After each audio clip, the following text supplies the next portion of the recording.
Influencer, YouTuber এবং ব্যবসায়ী নারী উদ্যোক্তা তন্বীর হাজব্যান্ড মারা গেছে। বাংলাদেশে একটি আলোচিত সমালোচিত কাপল ছিল। আজকে তার হাজব্যান্ড মারা গেছে। আমি জাস্ট তন্বীকে কোট করে একটি কথা বলতে চাই, তন্বীর লাইফকে কোট করে। বাংলাদেশে বা পৃথিবীর বর্তমান প্রেক্ষাপটে সম্পর্কগুলো এমন আস্থাহীন হয়ে পড়েছে, এমন পরস্পরের প্রতি এমন অভিযোগ, এমন বিষয়গুলো সামনে আসছে যেগুলোর কারণে একজন আরেকজনের সাথে থাকা যে অঙ্গীকার সেটা আর থাকছে না। তন্নি যখন বিয়ে করেছিল এই বৃদ্ধ লোকটাকে, তখন সবাই বলেছে যে সম্পদের লোভে বিয়ে করেছে, কয়েকদিন পর অন্য জামাইয়ের সাথে চলে যাবে। কিন্তু এই 7, 8, 10 বছর তন্নি কিন্তু এই ছেলেটার সাথেই ছিল, এই বৃদ্ধ লোকটার সাথেই ছিল এবং তার মৃত্যু পর্যন্ত তার সাথে ছিল।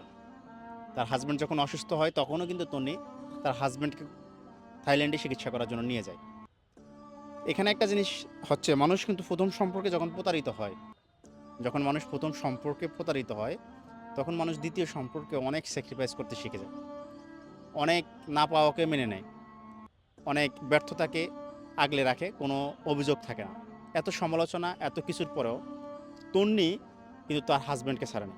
আমাদের বাংলাদেশের মানুষের সবচেয়ে বড় রোগ হচ্ছে কে কাকে বিয়ে করছে, তার জামাই চেহারা কেমন, জামাই কী কাজ করে, ওর চেহারা, ওর উচ্চতা, ওর স্ট্যাটাস, এগুলো নিয়ে আলোচনা করে। কিন্তু বাস্তবতা হচ্ছে কে কাকে বিয়ে করবে, তার বয়স কেমন হবে, তার গড়ন কেমন হবে, ধরন কেমন হবে, এটা সম্পূর্ণ ওই ব্যক্তির নিজের স্বাধীনতা। কেউ একজন বৃদ্ধ লোককে বিয়ে করবে, এটা তার ইচ্ছা, আপনার সমস্যা কোথায়? কেউ একজন স্ব ইচ্ছায় কম বয়সে একটা ছেলেকে বিয়ে করবে, এটা একদম তার ইচ্ছা, তার ব্যক্তি স্বাধীনতা। আপনি তার ব্যক্তি স্বাধীনতা হস্তক্ষেপ করতে পারেন না। বাংলাদেশের মানুষ এই ধরনের অনধিকার চর্চা করে। সেই পাবলিকগুলো আজকে দেখতেছি তন্নির স্বামীর মৃত্যুর খবর শুনে কান্না রিয়েক্ট দিচ্ছে, সবাই কান্নাকাটি করতেছে, মানে তাদের রিয়েক্টটাই কান্না রিয়েক্ট। কেন ভাই? যখন সে বেশি ছিল তখন তোমরা নিন্দা করেছ, আর এখন সে যখন মরে গেছে তখন তোমাদের এই আবেগের দরকার নেই। অন্যের উপর অনধিকার চর্চা বন্ধ করো।